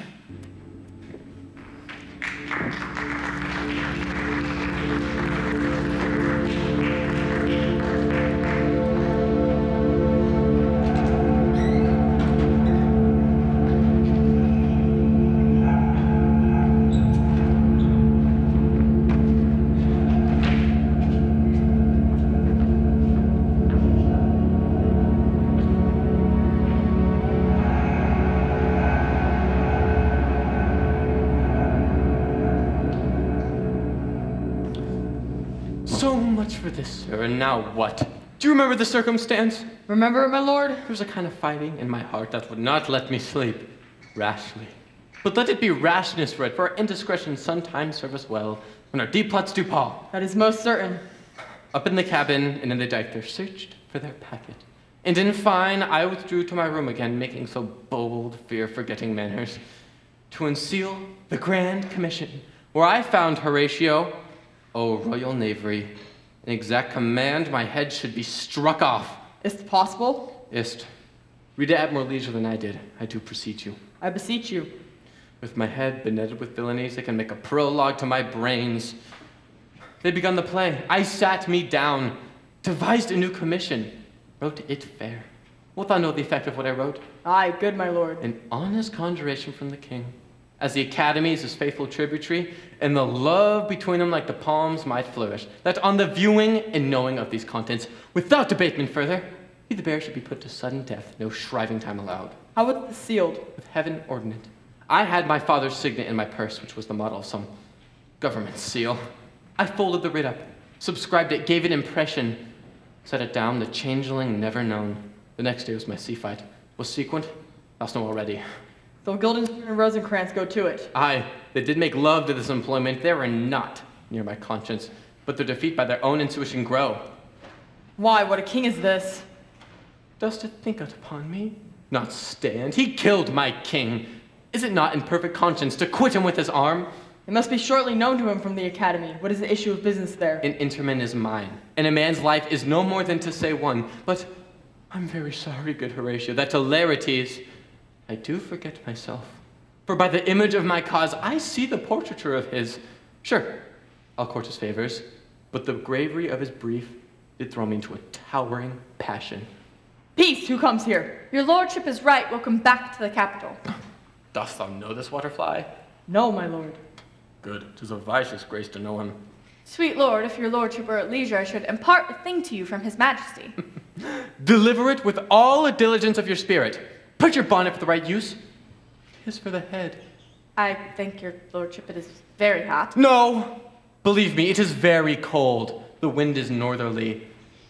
It is indifferent cold, my lord, indeed. But methinks it's very hot, and sultry for my complexion.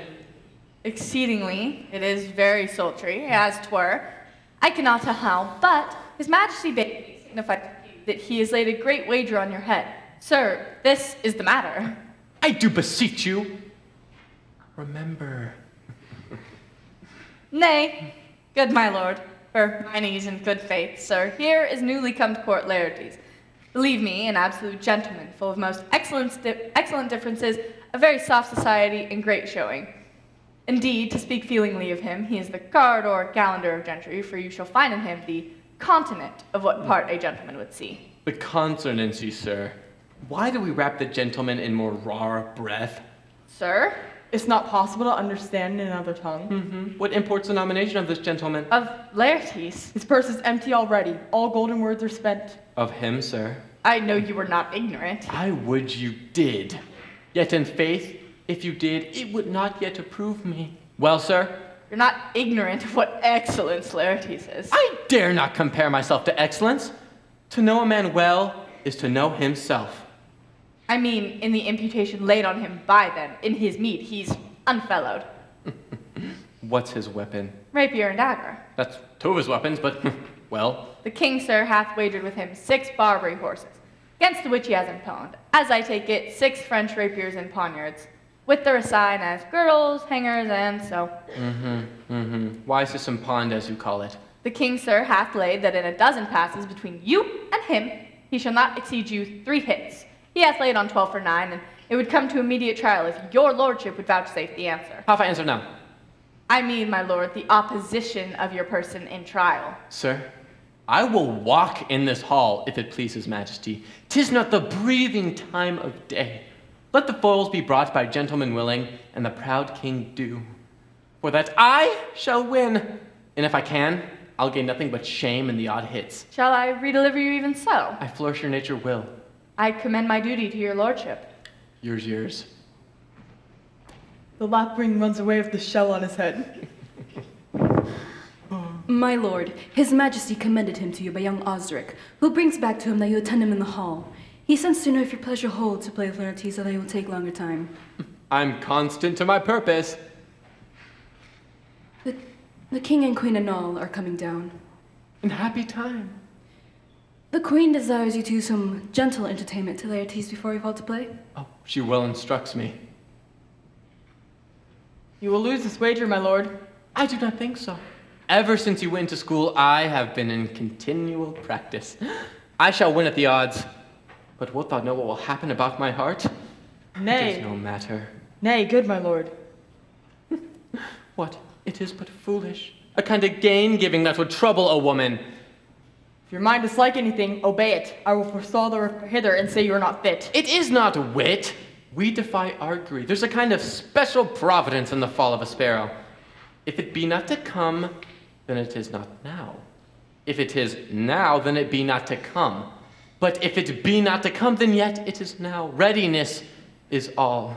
As a man leaves his ought, what would his betimes?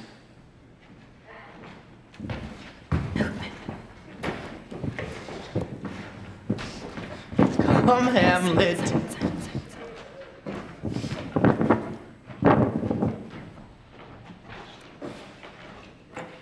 Come and take this hand from me.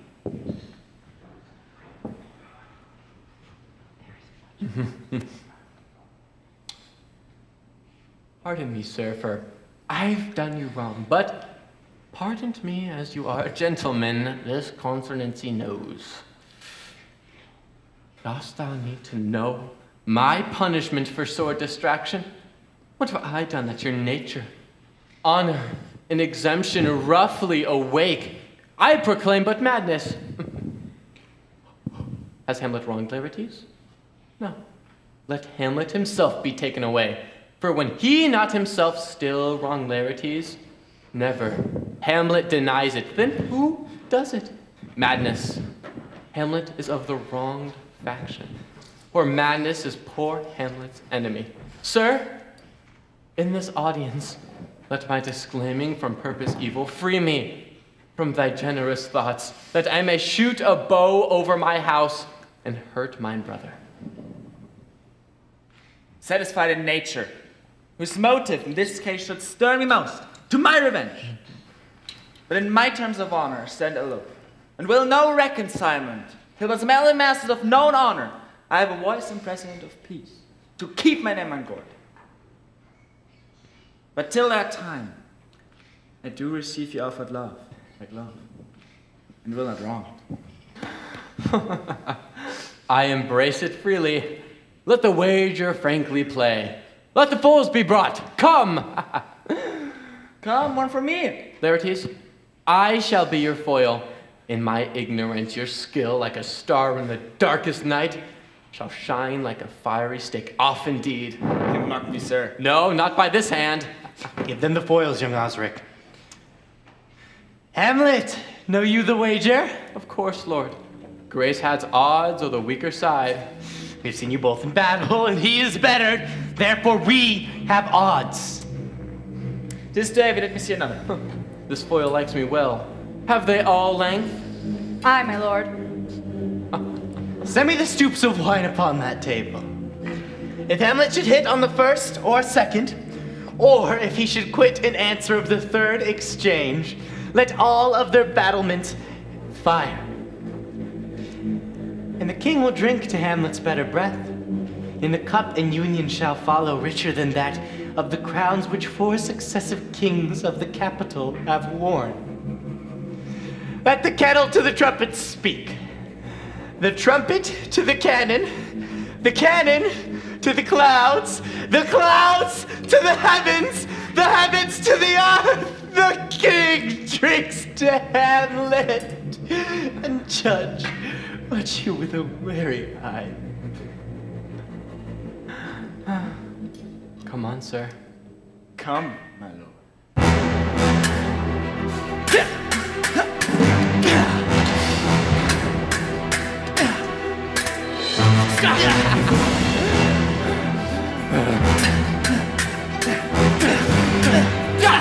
One! No!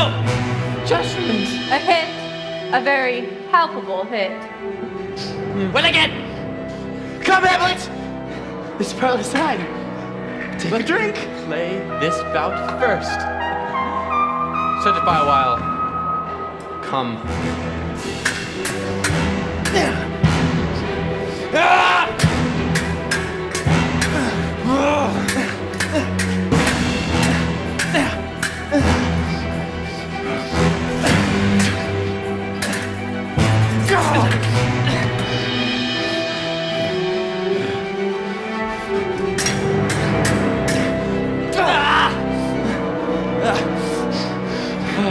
Another hit! What say you? Touch and you confess. Our son may win! He's fat and scant of breath. Here, Hamlet, take my nut. Wipe thy brow. Good, madam.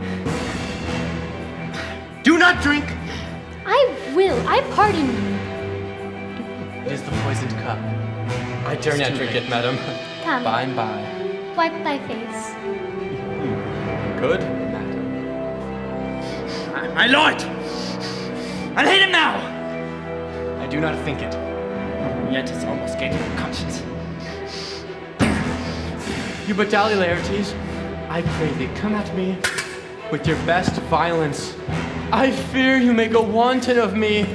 Say so! Come on!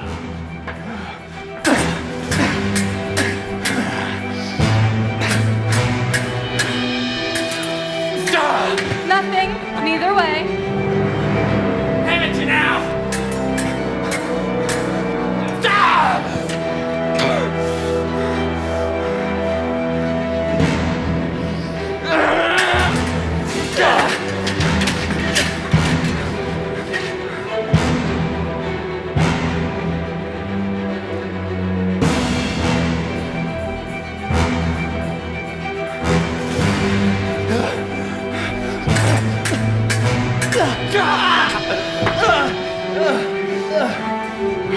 Halt them! They are incensed!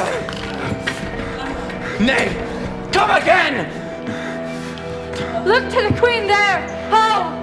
They bleed on both sides. How is it, my lord? How is Laertes? Why is a woodcut to my host's prisoner? I'm justly killing my own treachery. What's wrong, madam? She swoons to see her son bleed. The drink. The drink. No, my sweet Hamlet, the drink. I am poisoned. Villainy. Let the door be locked. Seek it out! It is here, Hamlet. Hamlet. Thou art slain. No medicine in the world can do thee good. Thou dost have now life in thee. The treacherous instrument is in thy hand. Hath turned itself on me low. Here lie, never to rise again. The mother's poisoned. I can no more. The king! The king's to blame! The point envenomed, and poison to thy work.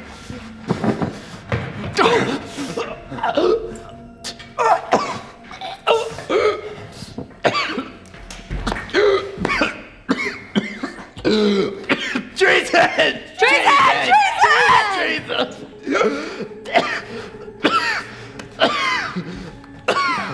Damned, murderous, incestuous king. Help me, friends, I have been hurt.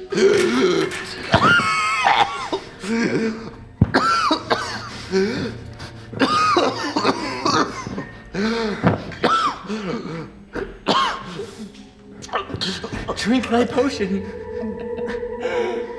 As thy union follows, follow my mother. He is just deserved. Exchange forgiveness with me, Hamlet. Mine and my father's death come not upon thine of me.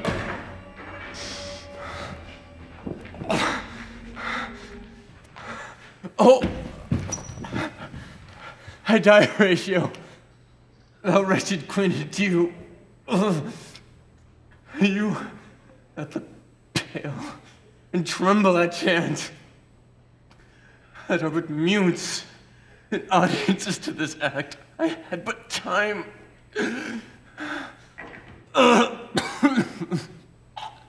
Never believe it. Here's yet some liquor left. No, good Horatio. Oh, what a wounded name. If thou didst ever hold me in thy heart, I prithee you, leave the facility a while. A poison overgrows my spirit. Tarnish the silence.